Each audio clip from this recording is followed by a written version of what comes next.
E aí pessoal do canal Química Mais, sejam muito bem-vindos, eu sou o professor Marcos e hoje estaremos aqui para fornecer junto a vocês a nossa revisão final para o Enem. Reuni aqui um conjunto com 6 questões, onde além de resolver juntos, nós vamos fornecer também as dicas finais e relembrar os tópicos mais importantes que têm sido cobrados com mais frequência nas últimas edições do nosso Enem.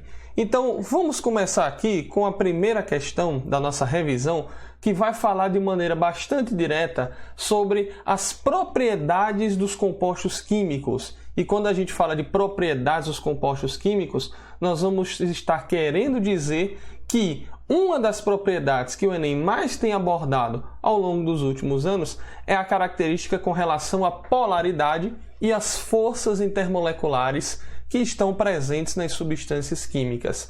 Esse tipo de aplicação tem sido muito mais comum, muito mais direta em compostos orgânicos, como vai ser o caso da nossa primeira questão aqui.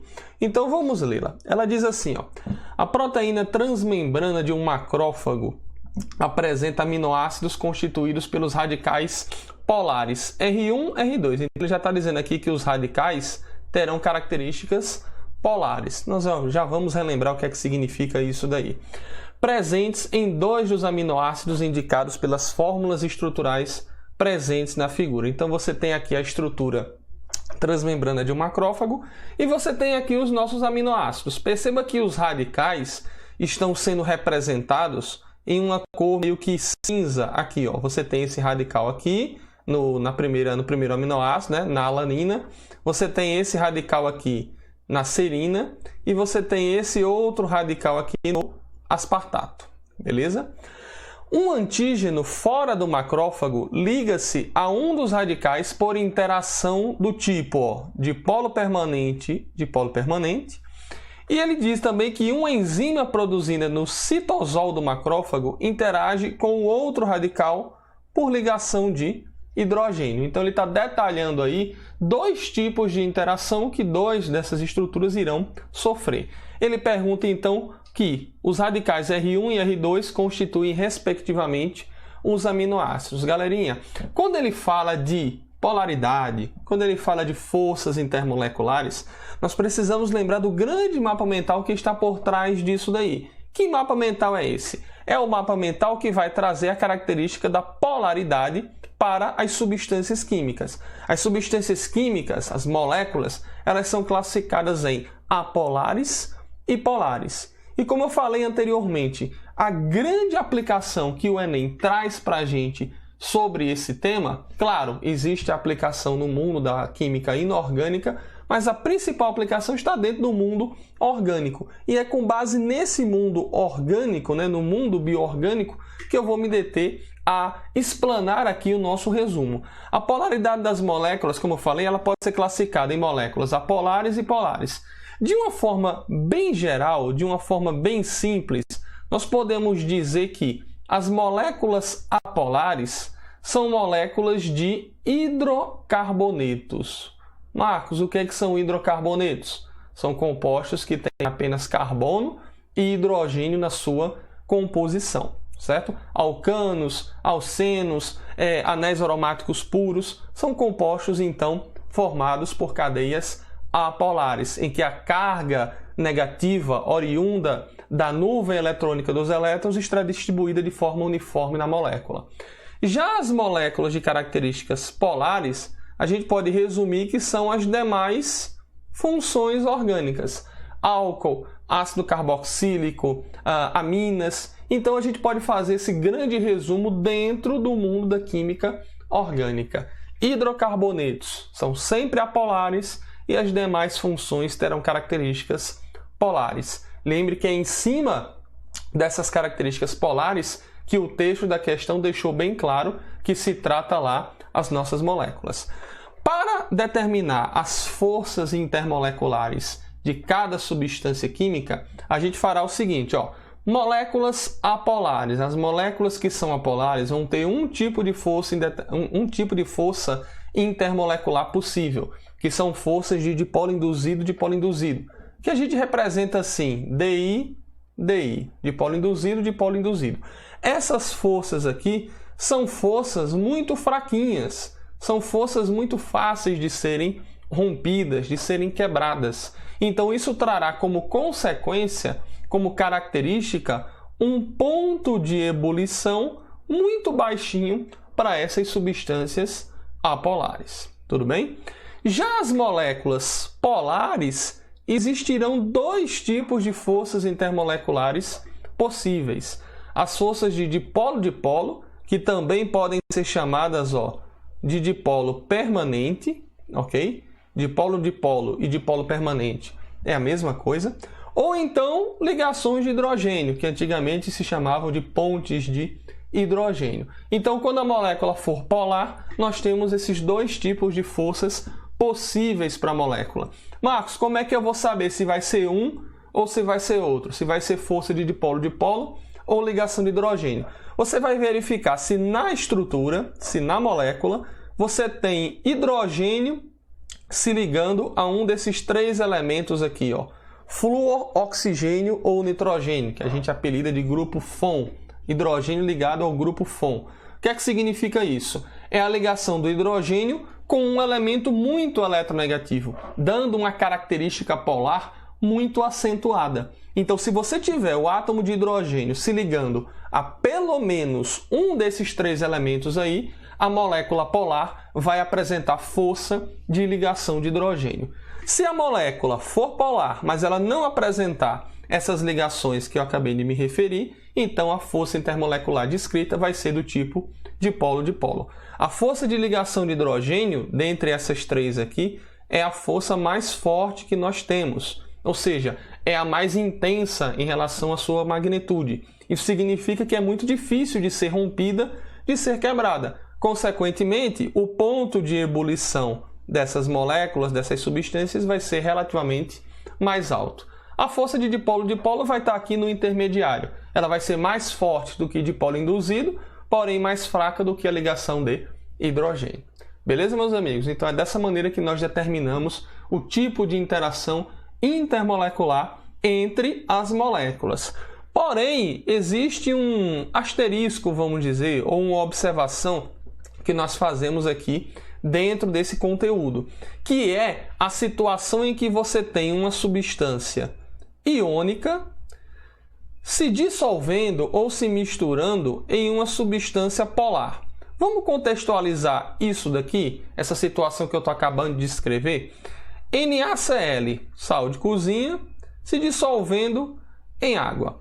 Quando você tem um tipo de interação que envolve uma substância iônica com uma substância polar, como é o caso da nossa água, do nosso solvente universal, nós teremos um outro tipo de força intermolecular mais intensa até do que a ligação de hidrogênio, que é a chamada força de íon-dipolo. Nessa força aqui, o que irá predominar é o seguinte: você vai ter a polaridade lá na molécula de água, os hidrogênios são positivos e o oxigênio aqui negativo.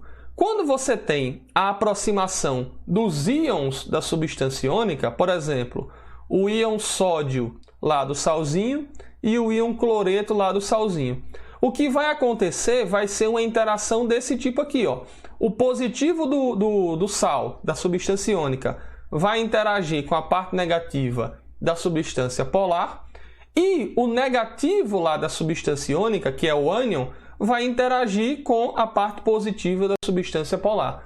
Esse tipo de interação aqui, ele é chamado de íon-dipolo porque você tem a interação de um íon, originado por uma substância iônica, com a parte dipolar da substância, que no caso aqui é a água. Então, devido à presença de uma substância iônica, essa força aí, ela é uma força muito forte, muito intensa, mais forte até, repito, do que a ligação de hidrogênio. Consequentemente, para separar isso daqui, eu vou ter que gastar muita energia.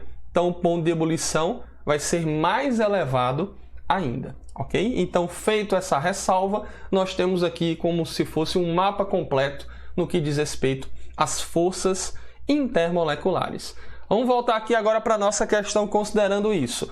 Ele diz aqui, mais uma vez no texto, que os radicais são substâncias polares. Eu não quero analisar a molécula de aminoácido inteira. Eu quero analisar apenas os radicais, que é isso que eu já circulei aqui em vermelho e que ele trouxe aqui com uma cor destacável. Observa que aqui na alanina, esse radical aqui, que é o radical CH3, chamado de radical metil, referindo-se à química orgânica, à nomenclatura orgânica, observe que esse radical aqui só tem carbono e hidrogênio. Galerinha, se uma molécula ou uma parte da molécula só tem carbono e hidrogênio, então significa que para essa parte aí da molécula eu vou associar uma característica apolar para ela. Tudo bem? Já esses dois outros radicais aqui, das duas outras moléculas de aminoácido, observe que aqui você tem uma função em que você não tem apenas carbono e hidrogênio, você tem oxigênio aqui, e aqui no aspartato a mesma coisa. Então, para essas duas outras substâncias, ó, característica polar para elas. Tudo bem? Então, significa dizer que a alanina aqui já está fora da nossa análise, eu vou me deter apenas às outras duas estruturas de aminoácidos. Na serina, se você observar, eu tenho hidrogênio, ó, se ligando ao oxigênio, aqui no grupo hidroxila. Então, ela é uma estrutura, ou melhor, uma parte da sua estrutura apresenta polaridade e ela tem o H se ligando a um dos elementos do grupo FON. Então, significa que aqui nós vamos ter a chamada ligação de hidrogênio. Vou colocar aqui LH. Tudo bem? Já aqui na molécula do aspartato, observe que você tem uma estrutura polar, porque ela não deriva de hidrocarboneto, né? Ela não é um hidrocarboneto, mas ela não tem o H se ligando ao grupo FON, não tem o hidrogênio se ligando a flúor, oxigênio e nitrogênio. Então, significa dizer que ela é polar, mas ela não tem a ligação de hidrogênio. Então, só me resta o que de tipo de interação? Dipolo permanente, que eu vou chamar aqui de DP-DP, beleza? Dipolo permanente, que pode ser chamado também apenas de dipolo-dipolo.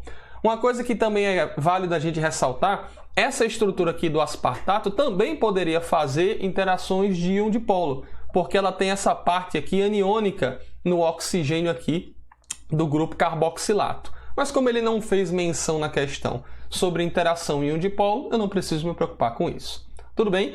Então aqui, galerinha, respondendo a questão, ó, respectivamente, qual dos grupos aqui, ó, R1 e R2? Primeiro o R1, depois o R2. Eu vou ter a estrutura de dipolo permanente para o grupo R1 e vou ter a estrutura aqui de ligação de hidrogênio para o grupo R2. Tudo bem? Então o grupo que faz ligação de dipolo permanente é aqui a molécula do aspartato, belezinha? Portanto, o aspartato é o grupo R1. E a molécula aqui da serina vai ser a molécula que vai apresentar o grupo que vai ter ligação de hidrogênio. Você encontra isso na letra B de bolacha. Tudo bem, galera? Tranquilo? Para o vídeo, dá uma rebobinada na fita, como dizia os mais antigos. Volta se você não entendeu alguma coisa antes de seguir para a próxima questão. Tudo bem? Vamos lá, a questão de número 2 aqui, ó, vai trazer um tema que ao longo do nosso ensino médio, né, talvez seja um assunto que a gente mais marque, mais se depare com ele ao longo dos conteúdos de química, que é estequiometria. Essa questão aqui, ela vai passar por praticamente tudo de estequiometria. E não se engane, as questões quando caem no Enem, na verdade uma questão de estequiometria por prova, né? Não vai cair 2, 3, 4 de estequiometria pura. Quando cai, geralmente cai com todos os subtópicos ali embutidos. Rendimento, pureza, reações sucessivas e por aí vai. Vamos lá, a questão vai dizer assim, ó. O manganês utilizado na indústria siderúrgica na fabricação de ferroligas é obtido em um processo cujo rendimento global apresenta 60%. Rendimento aqui, vamos destacar, 60%. No qual a pirolusita, que ele está dizendo aqui que é uma amostra contendo MnO2, apresenta pureza de 43,5%. Então é uma questão que vai tratar de rendimento e vai tratar de pureza. Nós já vamos dizer como que a gente interpreta adequadamente essas duas ferramentas. Ele diz que é tratada com carvão coque e ar atmosférico, formando o monóxido de manganês. Em uma segunda etapa, o manganês contido no monóxido continua sendo reduzido, formando por fim o manganês metálico de acordo com as equações abaixo. Perceba que ele deu duas equações aqui para a gente, ok? As equações, ou a equação química, ela é de fundamental importância para a gente no cálculo estequiométrico, porque ela é a nossa receita de bolo. Ela que vai informar para a gente quais são as proporções adequadas entre as substâncias químicas presentes naquele fenômeno químico em questão. Considerando as informações anteriores, como também as duas etapas do processo, afirma-se que a massa de manganês formada, então ele está querendo saber aqui, a massa de manganês formada em toneladas a partir de 8 toneladas de pirolusita. Meus amigos, questões de cálculo estequiométrico, a parte matemática será sempre regra de 3 simples.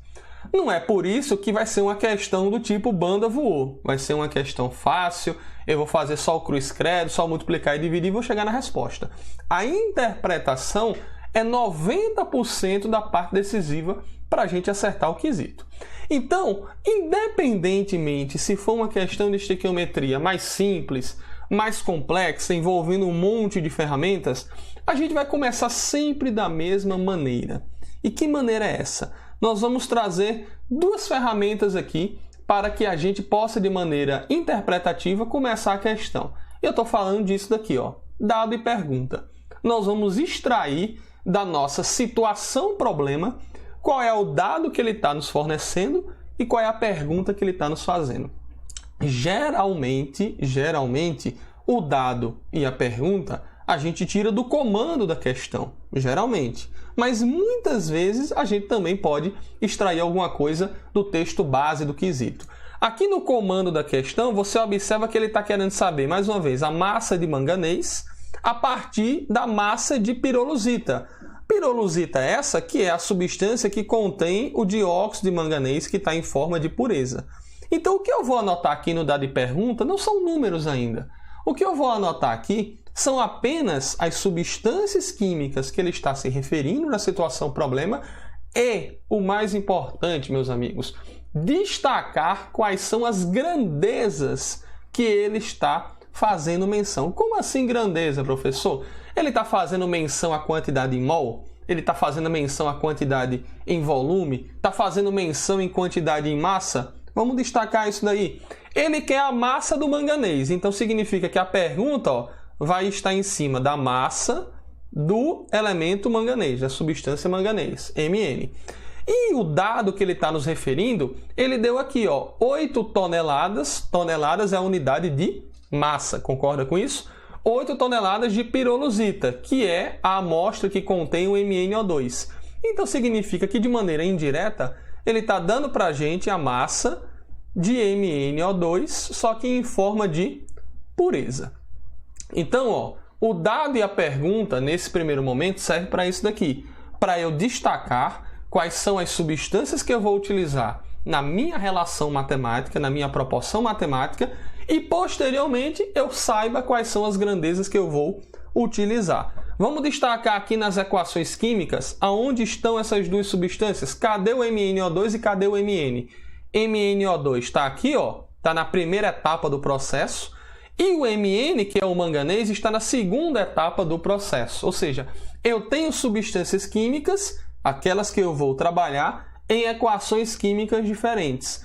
Quando eu tiver esse tipo de situação, quando ele já trouxer para a gente duas ou mais equações químicas, se trata, pessoal, de uma ferramenta estequiométrica conhecida como reações sucessivas ou reações consecutivas, em que a segunda reação vai ser a continuidade da primeira. É como se fosse assim, vamos despoluir aqui, deixa eu ir aqui para um quadrinho mais livre.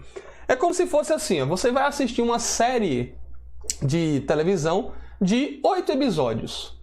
O início do terceiro episódio, ele vai se iniciar aonde o segundo terminou. Geralmente é assim, concorda com isso? Então, para que essa segunda equação aqui seja a sequência da primeira, ela tem que começar aonde a primeira terminou. E o que é que significa isso? O que é que significa início, término de equação química? A equação vai estar representando o processo químico. Se você observar, você sempre vai ter, nesse tipo de situação de reação sucessiva, eu vou destacar aqui em vermelhinho, você sempre vai ter uma substância que vai estar no produto da reação primeira e no reagente da reação em sequência. Olha aqui o MnO, óxido de manganês. Ele está no produto dessa primeira reação e está no reagente dessa segunda reação. Ou seja, a primeira reação se encerrou formando o óxido de manganês.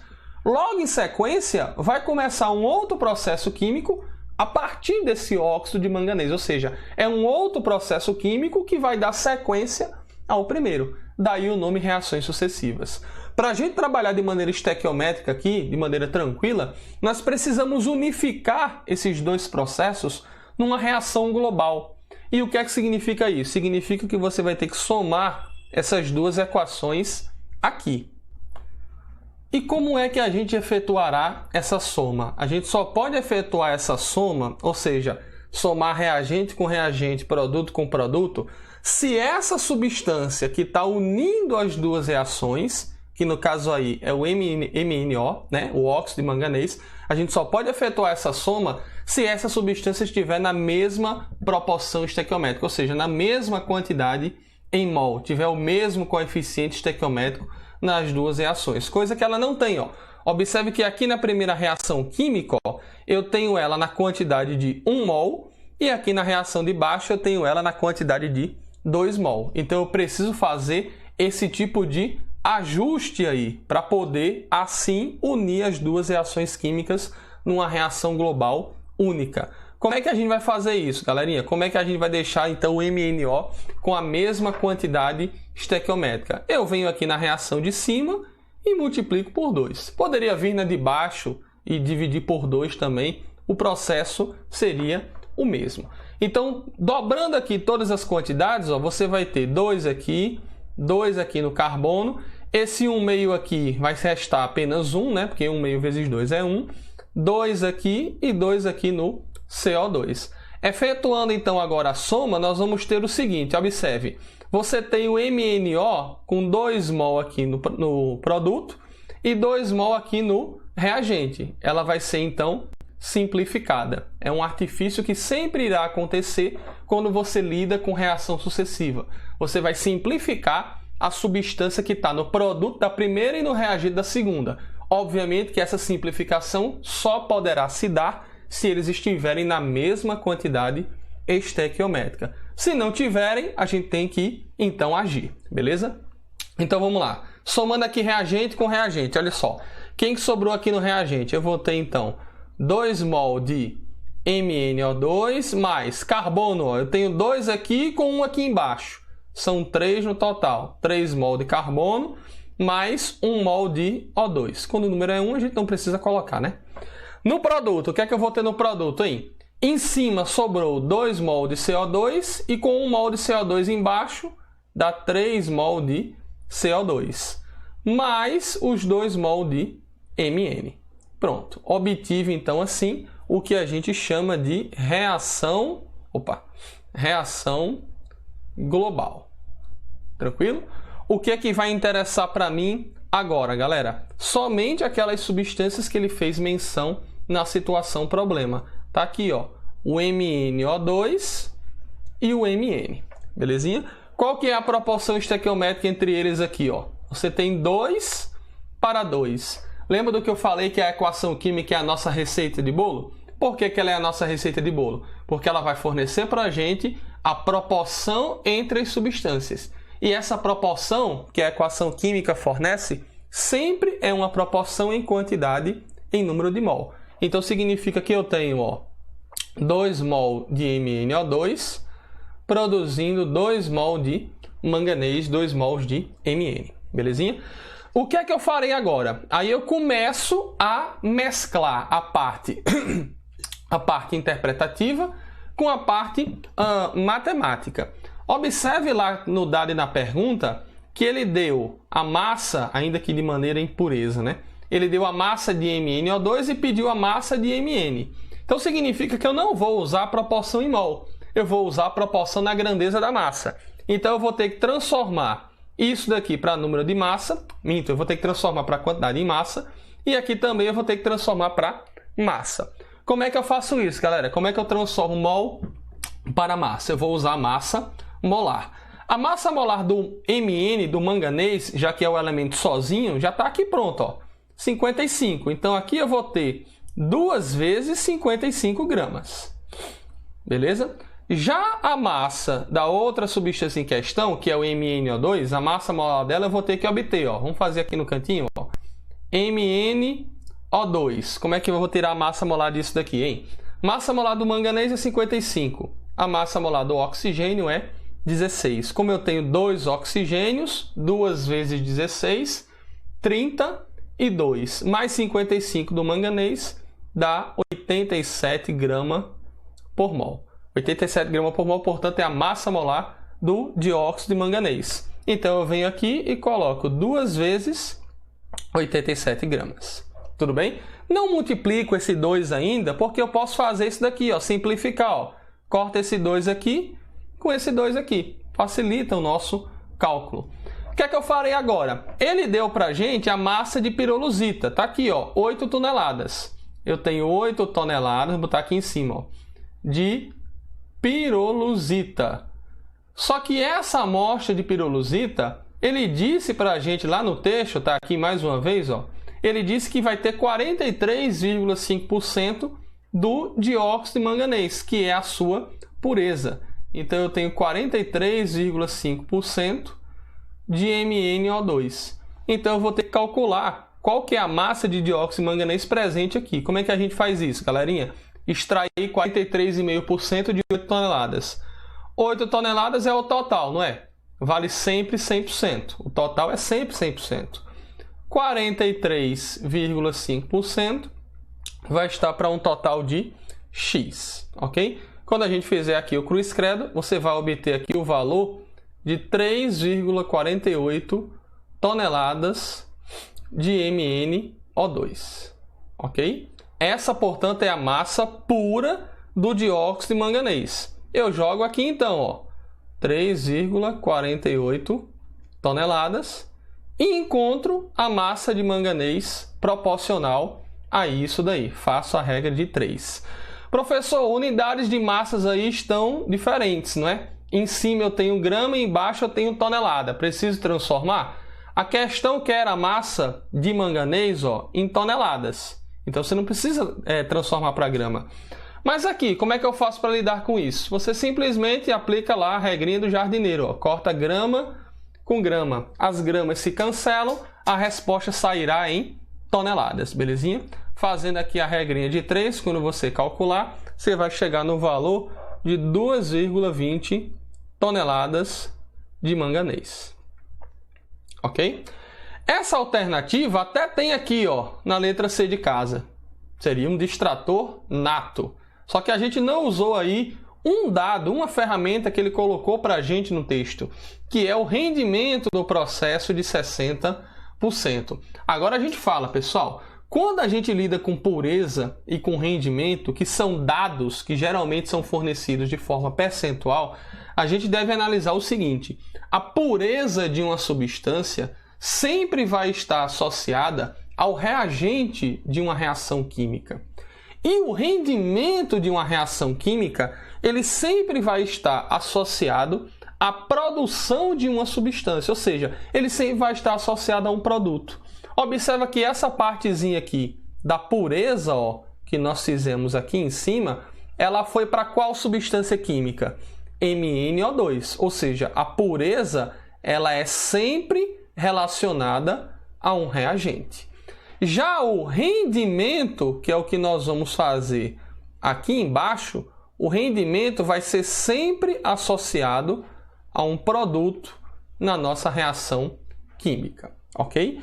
Ora, eu obtive aqui, pelo meu cálculo, 2,20 toneladas, ou seja, se esse processo aí fosse um processo perfeito, sem nenhum tipo de erro, essa seria a massa obtida experimentalmente. Mas ele falou que a eficiência, que o rendimento foi de 60%. Então, como é que a gente faz? 2,20 toneladas estaria para 100% de rendimento. Como o rendimento foi de 60%, logo o valor vai ser um pouquinho menor do que o 2,20, ok? Quando você fizer aqui a continha, você vai chegar no valor de 1,32 toneladas de manganês. Essa é a nossa massa produzida que a gente encontra na letra D de dado. Ok, meus amigos? Foi uma questão mais longa, é uma questão que passou por praticamente tudo de estequiometria, né? Tirando aí a parte de reagente em excesso limitante, que não foi cobrado nessa questão, todo o outro resto de estequiometria esteve presente nesse tipo de questão. A parte de reação sucessiva, como que a gente transforma ela para uma reação só, para uma equação só, e a partir daí a gente segue com o caminho natural estequiométrico, belezinha? Vamos lá, vamos para a terceira questão aqui, ó. Terceira questão vai falar sobre termoquímica e um pouquinho de estequiometria também nela envolvida. Diz assim, ó: a sacarose, formada a partir da glicose e da frutose, é o açúcar comercial encontrado na cana-de-açúcar, nas frutas e raízes como a beterraba. A sacarose, que tem essa fórmula aqui, ó, C12H22O11, reage com o oxigênio, produzindo dióxido de carbono e água, e liberando 83,7 kcal por mol na pressão de 1 atm. Vamos parar aqui, pessoal. Quando ele detalha esse tipo de transformação aí que a sacarose sofre, sacarose reagindo com oxigênio, formando CO2 e água, é uma típica reação de combustão. E as reações de combustão geram o quê? Geram energia. A sacarose é o açuquinha, é o açúcar que nos fornece a energia suficiente para a gente desempenhar as atividades cotidianas, as atividades diárias. Então significa dizer que ele está detalhando para a gente um tipo de transformação química. Vamos transformar isso daí numa equação química então? Então você tem, ó, a sacarose, C12H22O11, reagindo com o oxigênio O2 para produzir o quê? Dióxido de carbono, que é o CO2, e água. E ele diz que esse tipo de reação aqui, ó, libera 83,7 kcal por mol de sacarose, certo? Na pressão de 1 atm. Se ele está liberando, galerinha, significa o quê? Você vai ter aqui um ΔH de menos 83,7 kcal. Concorda? Vamos botar o ΔH aqui do ladinho, ó. Lembre que o ΔH é uma grandeza, vamos dizer assim, né? Uma ferramenta, melhor dizendo, que vai trazer para você a informação da quantidade de calor que está sendo envolvida no processo químico. Então, o ΔH aqui, ó, menos 83,7 kcal por mol de sacarose. Como é uma reação de combustão, o calor aqui que está presente no ΔH sempre vai ser a proporção para 1 mol do combustível em questão. Eu sei que é meio esquisito falar de combustível, açúcar, mas o açúcar é o combustível para a gente desempenhar as atividades. Quando a gente menciona combustível, não é apenas aquilo que vai no carro, não, certo? Seria o nosso combustível biológico, vamos dizer assim, o açúcar. Então eu montei aqui a equação termoquímica, que a equação está, que o texto, melhor dizendo, está descrevendo para a gente. Se eu montei a equação, eu tenho que verificar se ela está balanceada. Vamos ver, ó. Começa sempre por carbono. Reações que envolvem combustão sempre começam balanceando carbono, depois hidrogênio, terminando no oxigênio. Carbono eu tenho 12 no reagente, então eu venho aqui no produto e boto um 12. Hidrogênios, ó, eu tenho 22, não é? Então eu venho aqui na água, ó, já tem 2, o número que multiplicado por 2, que dá 22, é 11. E os oxigênios, observa, eu tenho aqui, ó, no CO2 24 oxigênios e tenho aqui na água 11 oxigênios. Se você observar, eu tenho já 11 oxigênios aqui na molécula de sacarose. Então esses 11 oxigênios aqui, ó, já empatam com os 11 oxigênios aqui da água. Faltam os outros oxigênios aqui do CO2 e do O2 no reagente. Aqui eu tenho 24. Qual o número que eu posso multiplicar por 2 aqui para dar 24? 12. Então a reação fica dessa maneira balanceada. Aqui coeficiente 1, não precisa nem colocar. 12 no O2, 12 no CO2 e 11 na molécula, 11 na substância água. Vamos lá. Montamos a equação de acordo com a situação que ele descreveu no texto. Aí ele vem, ó. A corrente sanguínea absorve, em média, 26 mol de O2 por dia, 26 mol de oxigênio por dia. Para produzir essa quantidade de oxigênio, são liberadas, então ele quer saber aqui, meus amigos, ó, qual é a energia liberada quando o corpo absorve esses 26 mol de oxigênio. O que é importante a gente salientar aqui, pessoal? O calor que está envolvido nessas reações químicas, ele depende diretamente da quantidade de substâncias que sofrem o processo. O que é que significa isso? Eu estou relacionando aqui o calor numa quantidade estequiométrica presente na reação. Isso significa que esse calor aqui que está se apresentando no ΔH, ele não é apenas o calor proporcional, ó, a 1 mol aqui de sacarose. Ele é proporcional a cada substância presente na equação química. Ou seja, eu posso montar aqui diversas proporções, como por exemplo, água. Qual que é a quantidade aqui de água na equação? 11 mol. Então 11 mol de água proporcional a essa quantidade de calor aqui, 83,7. Com o CO2 é a mesma coisa, 12 mols estando para 83. Com o oxigênio, que é o que eu vou usar para resolver a questão, qual que é a proporção do oxigênio para a quantidade de calor descrita no ΔH? Nós vamos ter o que, meus amigos? 12 mol de O2 produz quanto de calor? 83,7 quilocalorias. Como o organismo da pessoa, como a corrente sanguínea, melhor dizendo, absorve 26 mol, então 26 mol de O2 vai corresponder a um calor de quanto? A um calor de X. Quando a gente fizer aqui a regrinha de 3, a gente vai chegar no valor de 181,35 quilocalorias. Você pode perguntar, Marcos, por que você não colocou o sinal negativo aqui?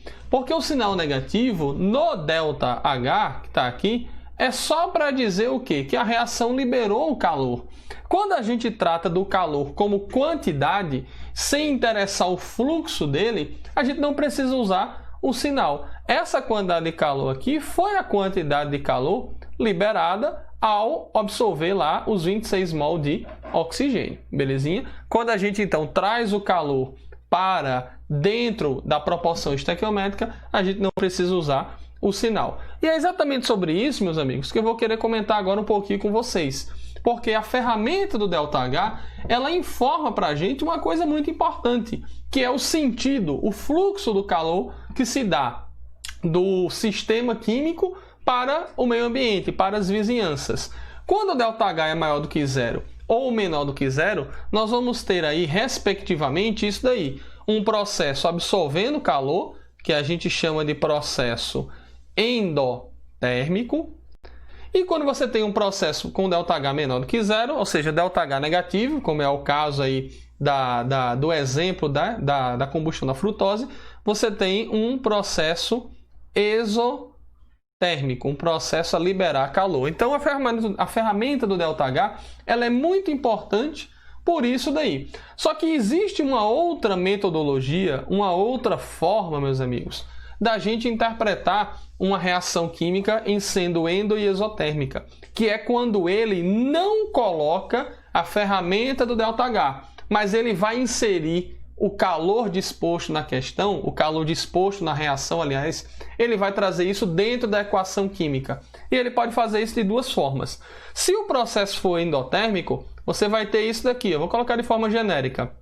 Substância A e calor no reagente, formando uma substância B lá no produto. Perceba que o calor aqui está aparecendo dentro da equação química, no lado do reagente. Se isso daqui fosse um exemplo qualquer, a gente teria A, por exemplo, 10 kJ formando uma substância B. Então significa que a reação aqui está absorvendo 10 kJ. O calor está aparecendo no lado do reagente. O calor está sendo consumido pela reação química. Já para uma reação exotérmica, é onde a gente tem que ter o maior dos cuidados, porque nós podemos ter essa situação aqui, ó, substância A formando uma substância B e calor também. Colocando números nisso daqui, ó, você teria uma substância A formando B mais 15 kJ de calor, por exemplo. Perceba que o calor aqui está aparecendo no lado de quê? No lado do produto. Então significa que o calor está sendo produzido pela reação. Se a reação produziu calor, é porque ela liberou o calor. Então, eu não preciso da ferramenta direta do ΔH. A questão pode me informar se a reação absorve ou libera com essa metodologia do calor dentro da equação. E o cuidado maior está aqui, ó, porque quando você enxerga esse exemplo aqui de maneira rápida, você pode pensar, eita, mais calor, mais 15 kJ, sinal positivo, reação endotérmica.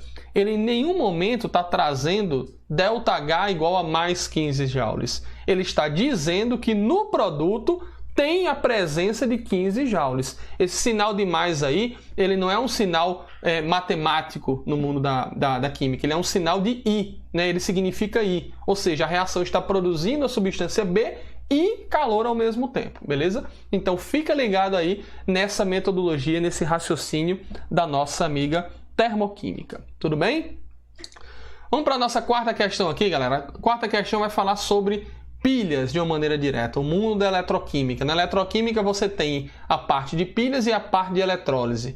Na parte de pilhas você tem conceitualmente, né, o objetivo de uma pilha é produzir corrente elétrica, produzir energia elétrica a partir de uma determinada reação química, reação chamada de oxidação.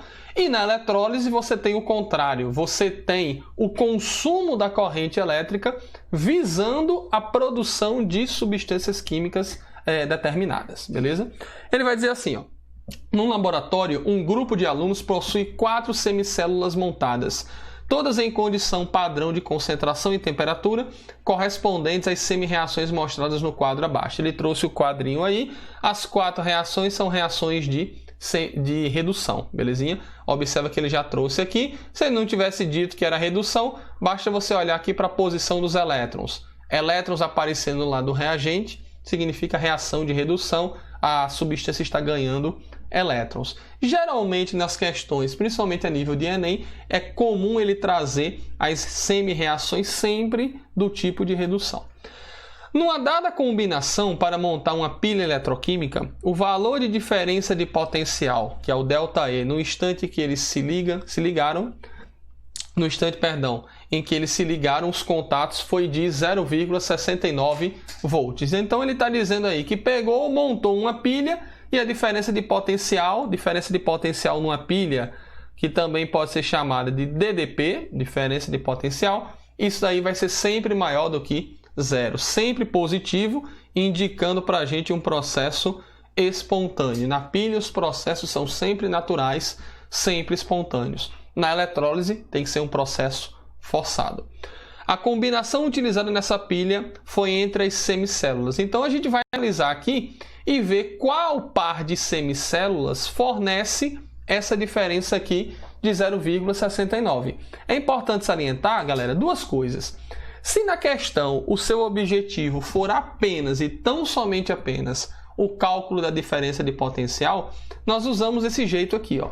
O ΔE, diferença de potencial, vai ser o potencial de redução maior menos o potencial de redução menor, claro, trabalhando entre as duas semicélulas escolhidas.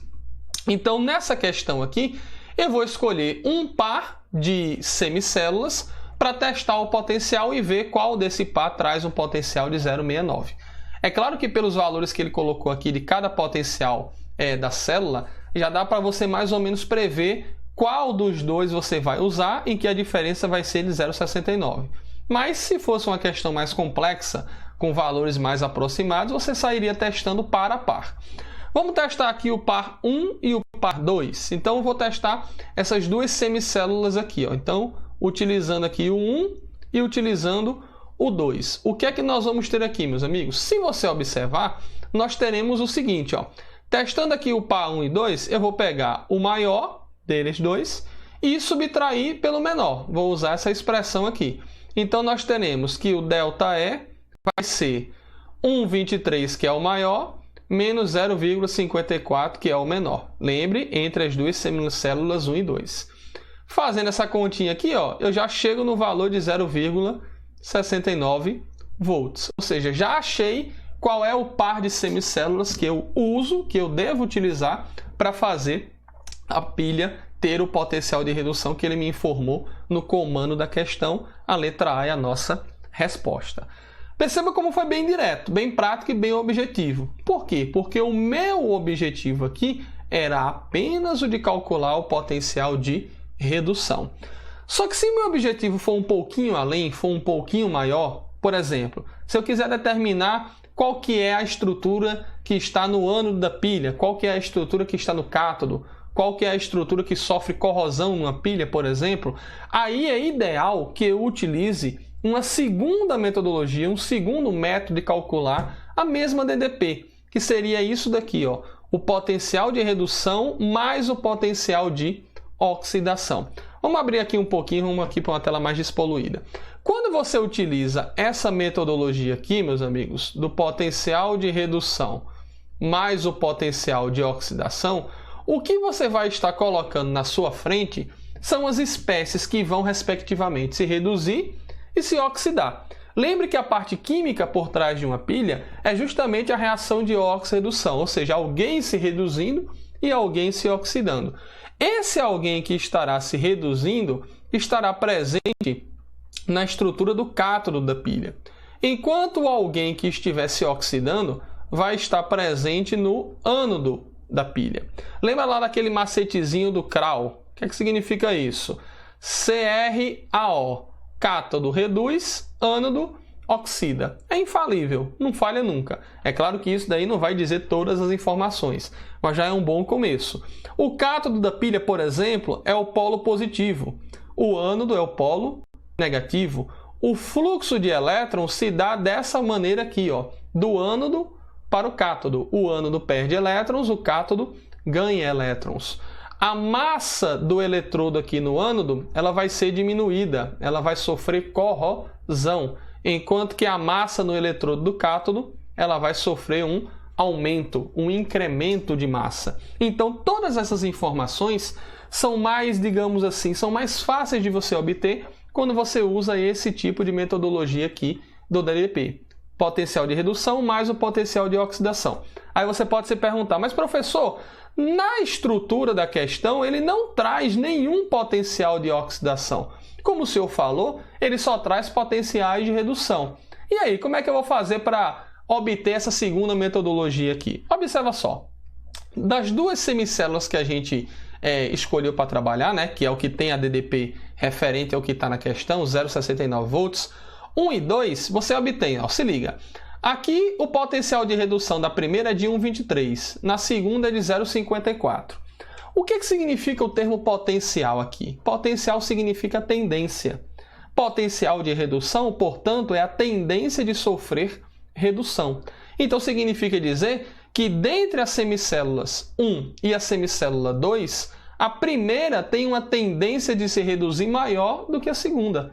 Então significa dizer que a primeira vai sofrer redução, eu não vou mexer no parâmetro que já está lá, e a segunda eu vou fazer o quê? Matematicamente eu vou inverter. Se eu inverter esse potencial aqui, que é de redução, eu vou acabar obtendo o quê, meus amigos? Eu vou obter o potencial de oxidação, que vai ser com um sinal contrário ao que era na redução. Então o potencial de redução, ó, vai ser de menos 0,54. Se eu utilizar essa metodologia para calcular a DDP, nós vamos ter, ó, potencial de redução, que é o que eu não mexi, e o potencial de oxidação, que é o que eu obtive aqui, fazendo a inversão do menor valor entre os dois. Então você vai ter matematicamente, ó, 1,23 somado com o potencial de oxidação, que é quanto? Menos 0,54. Faz o joguinho de sinal aqui, a diferença de potencial, claro que vai dar o mesmo valor. Só que você vai se permitir chegar num leque de informações bem maior do que aquele simplista de calcular a DDP. Tudo bem aí, meus amigos? Tudo na paz? Vamos agora para a nossa próxima questão, a questão que vai falar sobre equilíbrio químico, um dos temas mais abordados ao longo da história do nosso Enem. Ele diz assim, ó, uma das reações utilizadas para demonstração de deslocamento de equilíbrio devido à mudança de cor é representada pela equação a seguir. Perceba que você tem a dupla seta aqui, ó, indicando reação reversível, quando essas duas reações, a direta e a indireta, alcançam a mesma velocidade, você tem então o estado de equilíbrio químico sendo configurado, sendo estabelecido. As quantidades das substâncias permanecem constantes. Sabe-se que o cromato, que é o CrO4 2-, possui cor amarela, tá aqui o cromato, portanto ele vai ter cor amarelinha, ok? E o dicromato, Cr2O7-, ele vai ter uma cor alaranjada, de acordo com o que ele fala aqui no texto, alaranjada. Foram feitas as seguintes afirmações. Antes da gente ler e propriamente resolver, galera, vamos aqui situar algumas coisas. Existe uma ferramenta muito importante no equilíbrio químico, que é a constante de equilíbrio químico, que faz menção de maneira bem direta à razão entre quantidade de produto e quantidade de reagente, ok? Ela pode se dar ao luxo, vamos dizer assim, de falar várias coisas ao mesmo tempo para a gente, seja no equilíbrio químico, no equilíbrio com a presença de íons, como é o caso dessa questão, e por aí vai.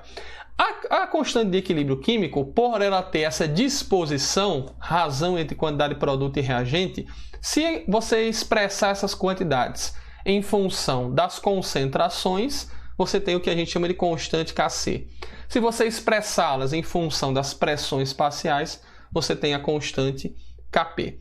Então, nós podemos dizer de uma maneira bem geral que, se você tiver constantes de equilíbrio cada vez maiores, você vai ter mais produto e menos reagente no meio reacional. Isso significa dizer que o rendimento da reação vai ser um rendimento bom, vai ser um rendimento alto, porque ele consegue entregar uma boa quantidade de produtos quando a reação se inicia até ela alcançar o equilíbrio químico. Já se você tiver constantes de equilíbrio químico menores, significa o que matematicamente? Que o produto vai ser uma quantidade relativamente menor e o reagente vai ser uma quantidade relativamente maior. Então quer dizer que o rendimento da reação não vai ser tão favorável assim, porque ele não conseguiu formar uma boa quantidade de produtos. Isso depende, obviamente, de reação para reação. Mas aí entra um outro subtópico de equilíbrio, que é a perturbação de equilíbrio químico, o que nós chamamos de princípio de Le Chatelier. Existem algumas maneiras da gente interferir no processo em equilíbrio e fazer com que a reação ela consiga se deslocar, ou seja, ela consiga se processar mais para um lado do que para o outro. É o que nós, repito, chamamos de mecanismo do princípio de Le Chatelier. Ao realizar uma perturbação num sistema, a reação será deslocada de maneira a anular tal perturbação. E aí existem alguns caminhos que a gente pode compreender pelo princípio de Le Chatelier. Existem 3 fatores que corroboram com isso daí. É a mudança na concentração de um participante no equilíbrio químico, a mudança na pressão total de um sistema, pressão total, ou a mudança na temperatura de um sistema, ok? Quando você provoca aqui, o aumento da concentração de um participante, o que é que diz o princípio de Le Chatelier? A reação será deslocada para o lado oposto ao desse participante. Se você provocar a diminuição da concentração de um participante, ou seja, se você retirar uma quantidade de alguém do equilíbrio, a reação vai ser deslocada no mesmo sentido desse participante. A pressão, como é que a pressão pode interferir? Vamos lembrar aqui que pressão é inversamente proporcional ao volume. Quando aumenta um, o outro tem que diminuir. Então, o aumento da pressão desloca para o lado de menor volume. O que é que significa isso, lado de menor volume? É o lado do menor número de mol gasoso. Quem tiver na reação entre reagente e produto a menor proporção estequiométrica em gás é que vai ser o menor volume. E quando você diminui a pressão, vai ser aumentado no lado de maior volume. A reação vai deslocar para o lado de maior volume, ou seja, o lado que tem o maior número de mol de gás. E o aumento e diminuição da temperatura, que é o que eu vou me dar o luxo de rabiscar aqui um pouquinho, quando você aumenta a temperatura, ele vai ser deslocado no sentido endotérmico e diminuição da temperatura no sentido exotérmico. Catalisador aqui não tem o poder de influenciar no equilíbrio químico do ponto de vista de deslocamento. O que o catalisador faz é apenas diminuir a energia de ativação do processo, deixando a reação mais rápida. Como no equilíbrio químico são duas reações, né, a ida e a volta, então o catalisador vai deixar ambas mais rápidas, não vai deixar uma mais veloz do que a outra. Tranquilo aí?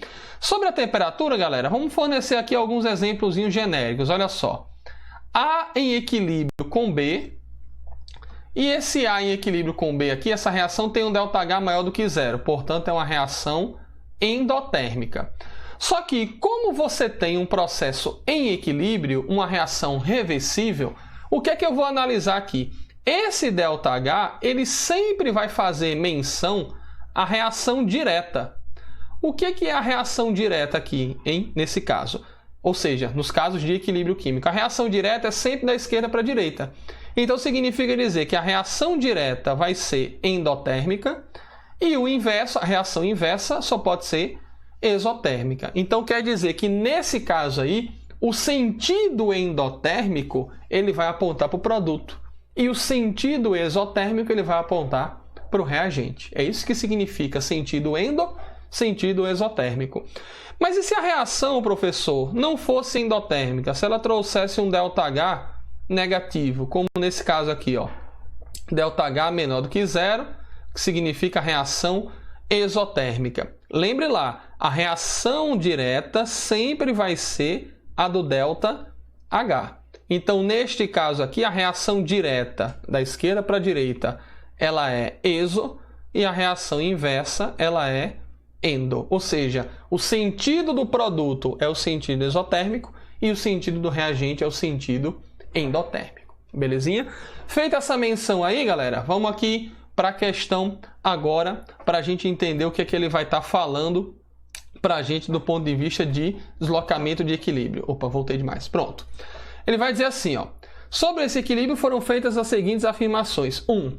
A adição de HCl provoca o deslocamento do equilíbrio para a direita. Opa, ele está adicionando HCl. Eu sei que se eu provoco aumento ou diminuição na quantidade de alguém do equilíbrio, a reação vai ser deslocada para o lado oposto ou para o mesmo lado, respectivamente. Só que, professor, eu não tenho HCl aqui no equilíbrio. Não tenho. De fato, você não tem a substância HCl. Só que lembre que o equilíbrio aqui, galera, está em fase aquosa. Ele tem íons presentes nessa fase aquosa. E o HCl é um ácido. Quando esse ácido se ioniza em meio aquoso, ele vai liberar H+, e Cl-. Esse H+ aqui, que é uma das substâncias produzidas pelo ácido clorídrico, está presente aqui no nosso meio reacional. É o que nós chamamos aqui no equilíbrio de íon comum. Eu estou adicionando uma substância que tem algo em comum com quem está presente no equilíbrio químico. Quando o Cl- se deparar com essa situação aqui, não vai acontecer nada com ele. Não vai provocar nenhum tipo de mudança, mas o H+ vai. Então, o que é que vai acontecer aqui? Se eu aumento a concentração de H+, devido à adição de ácido clorídrico, a reação vai ser deslocada para a direita. Então, o item 1 está verdadeiro. Tudo bem? Olha o item 2, o que é que ele vai dizer para a gente? Ó. A adição de NaOH resulta na cor alaranjada da solução. Cor alaranjada significa o que, galera? Que ele vai estar se deslocando para o produto, não é?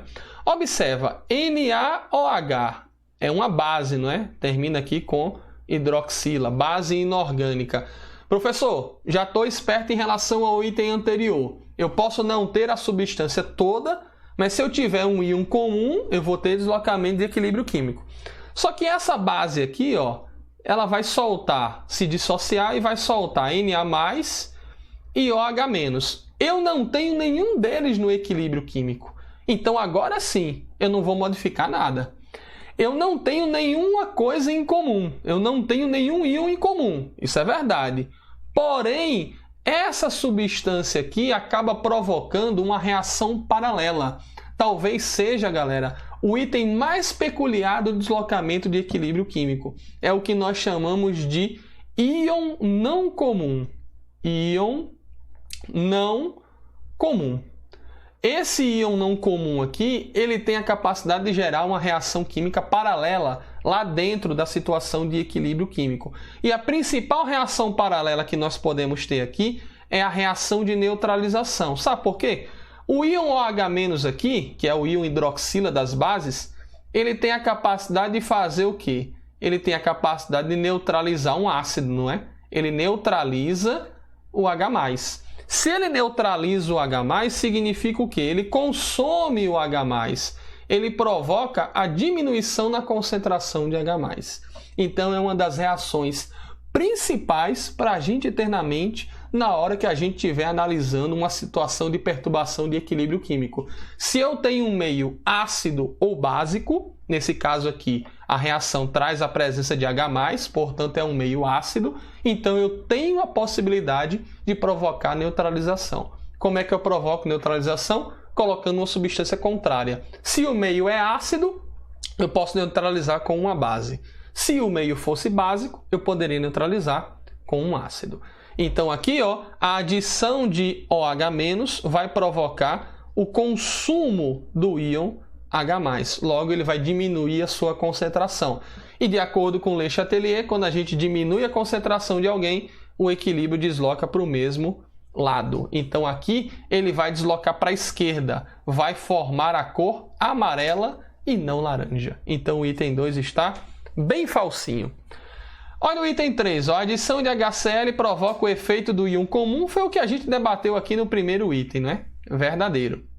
E o quarto e último item, a adição de dicromato de potássio não desloca o equilíbrio químico. Galerinha, dicromato de potássio contém, como o próprio nome já diz aqui, dicromato, que é o mesmo ânion que está presente lá no equilíbrio químico. Então significa o quê? É o lance do íon comum aqui, né? Se eu adiciono dicromato, provoca o aumento dele aqui no produto, logo a reação desloca para o lado oposto. Então vai haver deslocamento sim. O item 4 está falso, porque o item 4 diz que ele não desloca. Tudo bem? Item 1 e 3 é a nossa resposta, letra C de cachorro quente. Beleza, meu povo? Vamos para a nossa quarta e última... Quarta não, minto. Vamos para a nossa sexta e última questão aqui, questão que vai falar de química orgânica. Diz assim, ó. No ciclo do ácido cítrico, a conversão do isocitrato em alfa-cetoglutarato ocorre em duas etapas, conforme mostrado no esquema abaixo. Os nomes aqui não são bem típicos de serem lidos de maneira rápida, né? Você tem o isocitrato, que eu vou chamar de estrutura 1. Você tem essa segunda aqui, ó, oxalosucinato, que eu vou chamar de 2. E o alfa-cetoglutarato, que eu vou chamar de estrutura número 3, ok? Verifica-se que na conversão do 1 para o 2 e na conversão do 2 para o 3 ocorre respectivamente. Ele quer saber o tipo de reação que vai estar acontecendo aqui. Galera, reações orgânicas têm sido o coração da química orgânica nas provas do Enem ao longo dos últimos anos. Muitas dessas reações são típicas, aquelas que a gente estuda normalmente no ensino médio. Mas algumas outras reações têm meio que tirado, vamos dizer assim, o sono, né, dos envolvidos com o Enem, porque muitas vezes ele coloca contextualizações, ele coloca reações que não são tipicamente vistas na matriz curricular do ensino médio. Mas quando ele faz uso disso daí, ele sempre vai partir mais pelo lado do raciocínio lógico do que pelo lado didático, pelo lado da resolução química.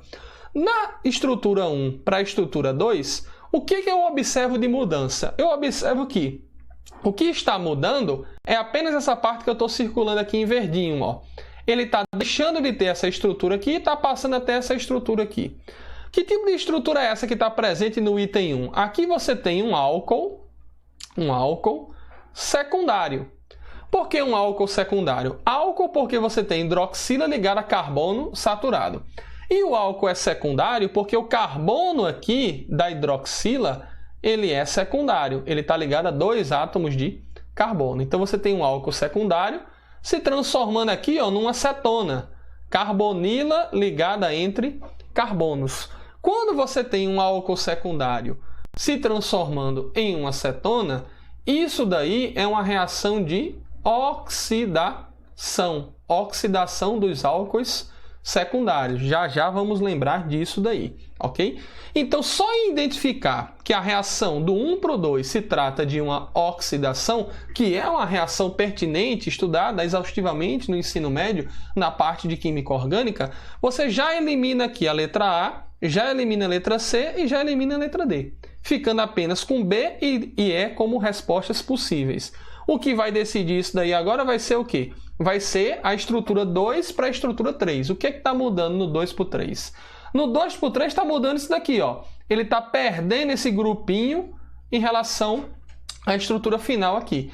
Esse grupinho, COO-, é essa estrutura aqui, ó, C-O-O-, que é a estrutura derivada de um ácido carboxílico, já que ele falou que se trata aqui do ácido cítrico, só que, óbvio, sem a presença aqui do hidrogênio. Então, se você lembrasse que isso daqui se trata de um ácido carboxílico, logo daria a entender que isso daqui se trata de uma carboxila, ou então do grupo carboxilato, como é, de fato, o nome dele, já que ele perdeu um átomo de hidrogênio aqui. Então, o que temos aqui da estrutura 2 para a estrutura 3 é simplesmente a perda desse grupo carboxilato, a perda do grupo do ácido carboxílico lá do ácido cítrico. Então, por eliminação aqui, você logo chega na letra E como a nossa resposta. A letra B falaria de desidratação. Desidratação está relacionado com a perda de água, então não faria sentido aqui. E esse termo aqui, descarboxilação, é o termo que é conveniente para nós identificarmos a perda do grupo carboxila da estrutura 2 para a estrutura de número 3, belezinha?